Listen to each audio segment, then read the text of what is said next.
नमस्कार दोस्तों, आज हम इस वीडियो में बात करेंगे कि अगर आपके अकाउंट में साइबर सेल डिपार्टमेंट ने कोई होल्ड लगवा दिया है या फिर आपका अकाउंट ही डेबिट फ्रीज करवा दिया है तो आप वो किस तरह से हटवा सकते हैं। अब दोस्तों इस होल्ड को हटवाने का तरीका बहुत ही सिंपल है, वो आपको इस वीडियो में आज पता लग जाएगा। तो दोस्तों ये वीडियो आप जरूर पूरा देखना, क्योंकि दोस्तों आपको इस वीडियो में मैं ये भी बताऊंगा कि कौन सी ट्रांजेक्शन्स आपको अपने अकाउंट में नहीं लेनी है, ताकि आपके अकाउंट में इस तरह का कोई भी होल्ड साइबर सेल डिपार्टमेंट द्वारा ना लगाया जाए। तो चलिए दोस्तों, जल्दी से जल्दी आप चैनल को सब्सक्राइब कर लीजिए और शुरू करते हैं इस वीडियो को।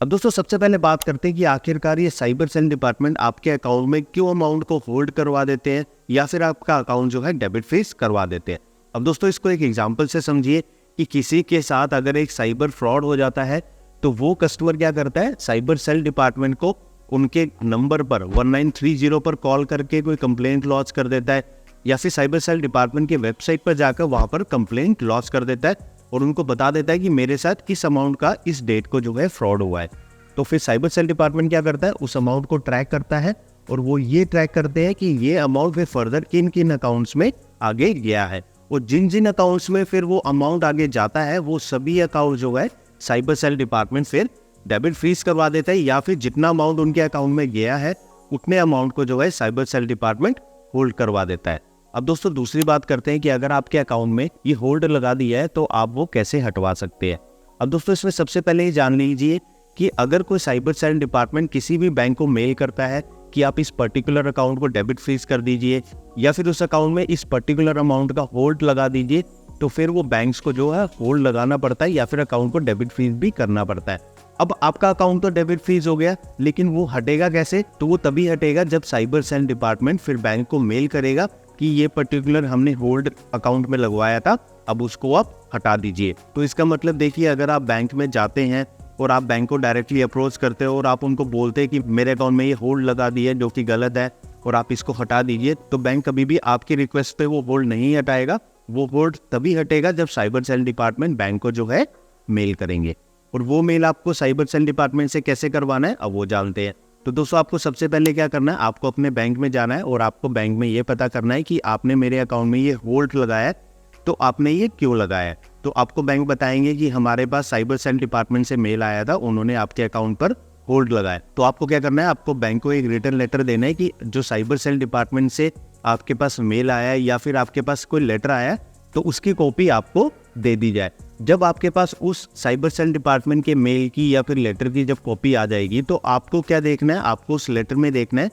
कि वो कौन से साइबर सेल डिपार्टमेंट से आया है। हो सकता है कि आप जिस स्टेट में आप रहते हैं उस स्टेट से आया हो, या फिर कई बार ऐसा भी होता है कि दूसरी स्टेट के जो साइबर सेल डिपार्टमेंट है वो भी आपके अकाउंट पे होल्ड लगवा देते हैं। तो आपको ये पता करना है कि जैसे कि आप अगर दिल्ली में रहते हैं तो आपको देखना है कि वो दिल्ली के साइबर सेल डिपार्टमेंट से आया है या फिर मुंबई के साइबर सेल डिपार्टमेंट से आया है या फिर किसी और सिटी के साइबर सेल डिपार्टमेंट से आया। वो आपको उस मेल पे या लेटर पे मिल जाएगा। अब वो साइबर सेल डिपार्टमेंट की मेल आईडी भी मिल जाएगी, आपको उस कंसर्न्ड ऑफिसर का मोबाइल नंबर भी मिल जाएगा जिसने जो है आपके अकाउंट में ये होल्ड लगवाया है, और वो कंसर्न्ड ऑफिसर क्या कर रहा होगा, वो इस पर्टिकुलर ट्रांजेक्शन का जो भी कंप्लेंट हुआ है उसको वो ट्रैक कर रहा होगा। तो उससे आपको जो है क्या करना है, डायरेक्टली अप्रोच करना है, और उनको अप्रोच करने के लिए आप उनको ईमेल भी कर सकते हैं या फिर आप उनको कॉल भी कर सकते हैं। जो भी नंबर आपको उस ईमेल में दिए गए हैं उन पे आप डायरेक्टली कॉल कर दीजिए और आप उनको बताइए कि मेरा ये नाम है, मेरा ये अकाउंट नंबर है और मेरे अकाउंट में जो है आपके द्वारा एक होल्ड लगवाया गया है। तो आप जो है उनसे इस पर्टिकुलर केस के बारे में भी पता कर सकते हैं कि ये कौन सा केस है, किस तरह का केस है और मेरे अकाउंट में ये होल्ड क्यों लगाया गया है। तो ये सारी जानकारी आपको वो कंसर्न ऑफिसर बता देगा। अब देखिए, कई बार ये भी होता है कि आप उस कंसर्न ऑफिसर को अप्रोच कर रहे हैं, उनको कॉल कर रहे हैं या फिर ईमेल कर रहे हैं और वो आपको ईमेल या कॉल पर जवाब नहीं दे रहे हैं, तो फिर आप उसमें क्या करेंगे। अब देखिए, अगर वो कंसर्न ऑफिसर का जो साइबर सेल डिपार्टमेंट है वो अगर आपका लोकल है, यानी कि जिस सिटी में आप रह रहे हैं वहीं पे आपका साइबर सेल डिपार्टमेंट है जिन्होंने ये आपके अकाउंट में होल्ड लगाया है, तो आप जो है डायरेक्टली उनके ऑफिस में जाके भी अप्रोच कर सकते हैं। तो आप उनको बता सकते हैं कि इसमें मेरी कोई गलती नहीं है, मैं ये पर्टिकुलर इस तरह का काम करता हूँ। वो 4-5 सवाल आपसे पूछेंगे, आपका आधार आईडी भी ले सकते हैं और फिर आपका जो है अकाउंट में होल्ड हटवा सकते हैं। अब दोस्तों अगर ये साइबर सेल डिपार्टमेंट आपके सिटी में नहीं है, किसी और सिटी के साइबर सेल डिपार्टमेंट ने आपके अकाउंट में होल्ड लगवाया है, तो उस केस में क्या कर सकते हैं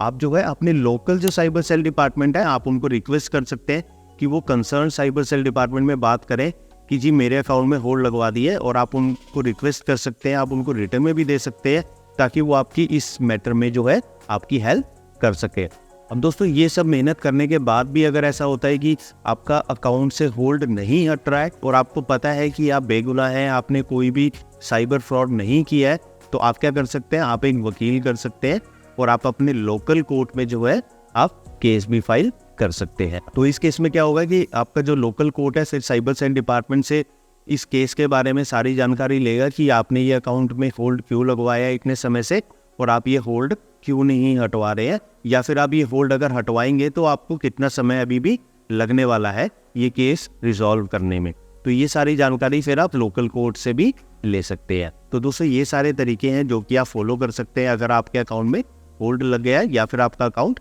डेबिट फ्रीज हो गया है। अब दोस्तों इसमें सबसे आखिरी बात ये करते हैं कि आपको कौन सी ट्रांजैक्शन नहीं करनी है या फिर आपको किन किन चीज़ों का ध्यान रखना है ताकि आपके अकाउंट में किसी भी तरह का होल्ड साइबर सेल डिपार्टमेंट द्वारा ना लगाया जाए। अब दोस्तों इसमें आपको 2 चीज़ें फॉलो करनी है, जिसमें सबसे पहले है कि आपको कभी भी ये चीज़ नहीं करनी है कि अगर आपके पास कोई अननोन पर्सन आता है और वो आपको 500 रुपये दे रहा है या फिर आपको 1000 रुपये दे रहा है, वो आपको कह रहा है कि आप प्लीज़ मेरे अकाउंट में ये पैसा भेज दीजिए, मेरे गांव में पैसा भेज दीजिए, वहाँ पे बहुत ज़्यादा ज़रूरत है, ऐसा कोई भी रीज़न बता के अगर आपसे कोई वो ट्रांजैक्शन करवा रहा है आपके अकाउंट से किसी अदर अकाउंट में, तो वो आप कभी भी ना करें। क्योंकि दोस्तों कई बार ऐसा भी होता है कि आप जिस अकाउंट में पैसा भेज रहे हैं हो सकता है कि उस अकाउंट को साइबर सेल डिपार्टमेंट ट्रैक कर रहा हो, और उस अकाउंट में जब आप पैसा भेजते हैं तो उस वजह से जो है आपका अकाउंट भी फिर फ्रीज हो सकता है। और दोस्तों दूसरी चीज़ आपको ये ध्यान रखनी है कि अगर आप किसी भी अननोन पर्सन से कोई पैसा लेना चाह रहे हैं तो आप कोशिश हमेशा ये करें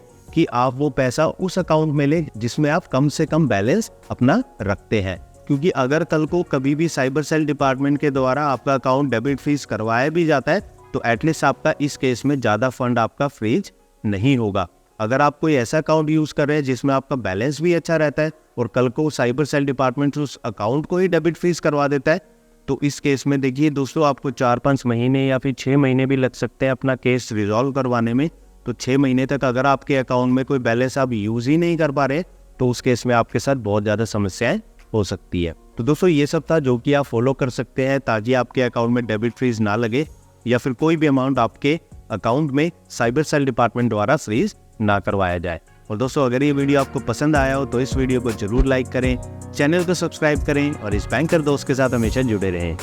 धन्यवाद।